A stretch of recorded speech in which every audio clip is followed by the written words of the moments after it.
Halo semuanya, perkenalkan nama aku Beatrice Syaras di Pasar Ibu dengan NIM C24 0124 dua.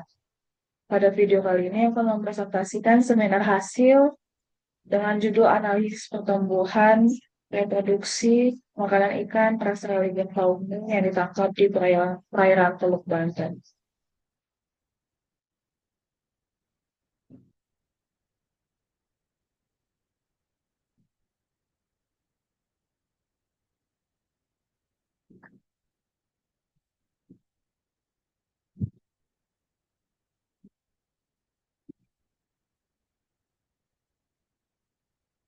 Analisis pertumbuhan, reproduksi, makanan ikan kembung gepeng, Pasareligen fauna 1967 Matsui yang ditangkap di perairan Teluk Banten dengan asistennya yaitu Aulia Bivara Septiani dari kelompoknya. Nah, ikan kembung gepeng atau Australian fauna merupakan salah satu ikan pelagik yang persebarannya sangat luas di Indonesia. Salah satunya itu di Teluk Banten. Persebarannya di Teluk Banten itu sudah mengalami yang namanya kegiatan aquafishing yang sangat digemari karena nilai ekonominya dan nilai ekologisnya yang sangat bagus. Nah, metode yang kami lakukan, waktunya itu di tanggal Sabtu 30 Agustus 2025 sampai dengan Sabtu 20 September 2025 dengan materinya pertumbuhan ikan sampai makanan ikan. Waktunya dari jam pukul 8 sampai jam 12 WIB. Nah, bahan-bahan yang kami gunakan sebagai berikut. Nah, lanjut ke proses pertumbuhan ikan, bisa dilihat di layar. Lanjut ke prosedur reproduksi ikan, bisa dilihat di layar dan prosedur makanan ikan. Kurang lebih prosedur ini hampir sama. Kayak analisis datanya kita menggunakan yang pertama pertumbuhan itu ada distribusi frekuensi panjang, hubungan panjang dan bobot, faktor kondisi, serta reproduksi itu ada nisbah kelamin, indeks kematangan gonad, tingkat kematangan gonad, dan luas ruang. Dan makanan ikan ada diameter telur, indeks bagian terbesar, fekunditas, tumpang tindih. Oke, kita lanjut ke hasil pertemuan ikan kembung gepeng. Yang pertama itu di grafik distribusi frekuensi panjang, ikan kembung gepeng plus legal family total gabungan. Nah, di sini distribusi frekuensi panjangnya terletak pada selang kelas 221 sampai 231 dengan jenis kelamin jantan. Yang kedua ada grafik hubungan panjang bobot ikan kembung gepeng total gabungan. Di sini terdapat nilai F kuadratnya itu 0,8953 yang menunjukkan bahwa panjang tonal sangat mempengaruhi bobot total. Terus ada panjang hubungan panjang bobot ikan kembung gepeng jantan gabungan dengan nilai F kuadratnya atau nilai determinasinya adalah 0,8866 dan yang bisa kita interpretasikan panjang total sangat mempengaruhi bobot total. Begitu juga dengan pada grafik hubungan panjang bobot dengan kemenggapaian pada betina gabungan dengan nilai determinasinya yaitu 0,8771 yang dapat kita interpretasikan bahwa hubungan panjang total sangat berpengaruh terhadap bobot total. Grafik tabel pola pertumbuhan bisa dilihat di layar bahwa jantan itu dominan allometric negatif, betina juga dominan pada allometric positif. Jadi kita totalin bahwa di Januari itu allometric positif, Maret allometric positif, dan Mei itu di isometrik. Kita ke tabel hubungan panjang bobot, kita bisa melihat di nilai R kuadratnya atau koefisien determinasinya, yang bisa kita interpretasikan bahwa eh, rata-rata dari nilai R kuadrat ini adalah tinggi di atas 0,6, yang bisa kita simpulkan bahwa hubungan panjang itu sangat mempengaruhi bobot ikan. Dan selanjutnya ada faktor kondisi ikan kembung gepeng. Sini ada paling tertinggi di total gabungan itu di bulan Maret dan jantan gabungan itu paling tertinggi di bulan Januari. Jadi pada betina gabungan pada kondisi yang tertinggi itu pada bulan Mei. Lanjut ke tabel nisbah kelamin.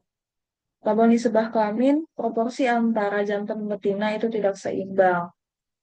Kita bisa lihat ya, karena exit lebih besar daripada XCAP yang menandakan bahwa proporsi atau jumlah kelamin jantan dan betina itu tidak seimbang, tidak sama rata. Lanjut ke reproduksi. Grafik TKG ikat kembung gepeng jantan gabungan. Kita bisa lihat dominansi TKG 1 pada selang pada seluruh kelas. Yang kedua ada eh, TKG ikan kembung gepeng betina gabungan, dominansinya itu pada TKG ke keempat, pada TKG keempat. Lanjut ke TKG ikan kembung gepeng jantan gabungan itu tertinggi pada TKG 4. Ini menandakan TKG itu selinear dengan IKG itu selinear dengan TKG. Maka semakin kalau TKG-nya semakin semakin naik, maka IKG-nya juga semakin naik. Kita juga bisa lihat nih pada betina gabungan yang paling tinggi itu pada TKG 4. Lanjut ke grafik hubungan panjang dan fekunditas ikan kembung gepeng. Nah, di sini kita lagi-lagi bisa melihat nilai R kuadratnya. Nilai R kuadratnya itu di 0,0324 yang menandakan bahwa panjang itu tidak mempengaruhi fekunditas ikan kembung gepeng. Lanjut kita ke grafik hubungan bobot dan fekunditas dengan ikan kembung gepeng R Falknew. Nah, kita juga bisa lihat di nilai R kuadrat atau nilai determinasinya yaitu 0,0224 yang bisa kita interpretasikan bahwa bobot tidak mempengaruhi fekunditas telur ikan. Diameter telur ikan kembung gepeng gabungan. Kita bisa lihat bahwa di sini hanya terdapat satu puncak, yaitu pada kelas 0,021 sampai 0,027, yang menandakan bahwa ikan ini memijah secara total spawner, yaitu memijah dalam sekali dalam periodenya. Lanjut kita ke grafik indeks bagian terbesar ikan kembung gepeng total gabungan. Bisa kita lihat pada grafik, bisa kita lihat pada diagram lingkaran makanan tertinggi ikan kembung total gabungan itu berada pada makanan Nauplius. Pada jantan gabungan itu makanan tertingginya itu Nauplius serta betina gabungan itu makanan tertingginya itu ada di Nixia dengan persentasenya 67,74%. Luas relung ikan kembung gepeng air nih. Nah, luas relung ikan kembung gepeng ini menandakan bahwa kompetisi antara jantan dan betina dalam mencari makanan. Kita bisa lihat di BA-nya. Mohon maaf di sini ada salah input data di dalam 1,0633. Harusnya itu tidak sampai melebihi angka 1. Dan kita bisa interpretasikan bahwa di jantan kompetisinya itu salah. Izin ralat, luas relung ikan gepeng itu menandakan bahwa luas ikan dalam mencari makanan, luas makanannya. Jadi jantan itu dengan nilai 1,0633 itu berarti dia tidak selektif dalam mencari makanan. Jadi luas makanannya itu banyak. Sementara betina itu 0,214 bahwa dia itu sangat selektif dalam mencari makanan. Yang menandakan bahwa jenis makanan yang dimakan oleh betina itu tidak banyak. Oleh karena itu dia tidak, oleh karena itu betina itu selektif dalam mencari makanan. Selanjutnya ke tabel tumpang tindih ikan kembung gepeng Airsoft nih.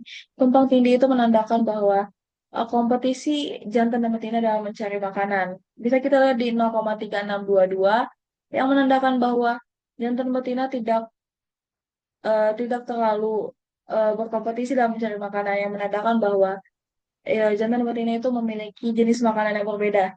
Yang bisa kita lihat jantan itu tadi Nauplius itu termasuk hewani, sementara betina tadi makanannya adalah lezia yang termasuk nabati. Dan jenis makanannya sudah beda, berarti tumpang tindihnya atau kompetisi antara jantan dan betina itu tidak kuat, tidak saling berebutan dalam mencari makanan, dalam berebutan makanan. Lanjut kita ke tabel hubungan volume makanan dan panjang ikan. Nah, di sini ada kita bisa lihat lagi di nilai R kuadratnya atau determinasinya yang berarti dijalankan dengan 1,9% bahwa hubungan volume makanan dengan panjang ikan itu tidak saling mempengaruhi. Di betina juga seperti itu di 2,47% yang berarti bahwa betina itu tidak terkait dengan hubungan volume makanan dengan panjang ikan. Lanjut kita ke panjang usus relatif ikan kembung gepeng laut nih. Dengan kesimpulan yaitu nilai PUR-nya itu kita dapat 1,00672 yang berarti itu dia melebihi dari satu. Dan bisa kita ketahui bahwa kalau PUR-nya itu melebihi dari satu berarti dia omnivora, kalau dia kurang dari satu itu karnivora dan lebih dari tiga itu adalah herbivora. Nah di sini keterangannya itu hasilnya PUR itu lebih dari satu yang menandakan dia itu omnivora, tapi cenderung ke karnivora karena dia lebih mendekati ke satu. Oke, simpulan dan saran. Simpulan, ikan kembung gepeng, Castraliger faulkner di Teluk Batam memiliki pola pertumbuhan alometrik positif dengan bobot lebih cepat meningkat dibanding panjang tubuh, serta menunjukkan sifat omnivora namun cenderung karnivora dengan dominasi zooplankton sebagai pakan utama. Distribusi diameter telur dengan satu puncak dominan mengindikasikan pola pemijahan bertipe total spawner. Rendahnya nilai tumpang tindih makanan atau CH 0,36 menandakan perbedaan relung antara jantan dan betina, sehingga kompetisi pakan rendah. Temuan ini menegaskan adaptasi ekologis yang baik sekaligus potensi besar untuk pengelolaan perikanan tangkap berkelanjutan. Saran, penelitian lanjutan dengan periode lebih panjang diperlukan untuk menggambarkan variasi musiman pola makan dan pertumbuhan ikan kembung gepeng. Analisis makanan ikan serta hubungan kualitas perairan penting untuk memahami faktor ekologi dan fisiologis. Hasil penelitian ini dapat menjadi dasar pengelolaan berkelanjutan melalui pengaturan musim, penangkapan, dan perlindungan area pemijahan di Teluk Batam.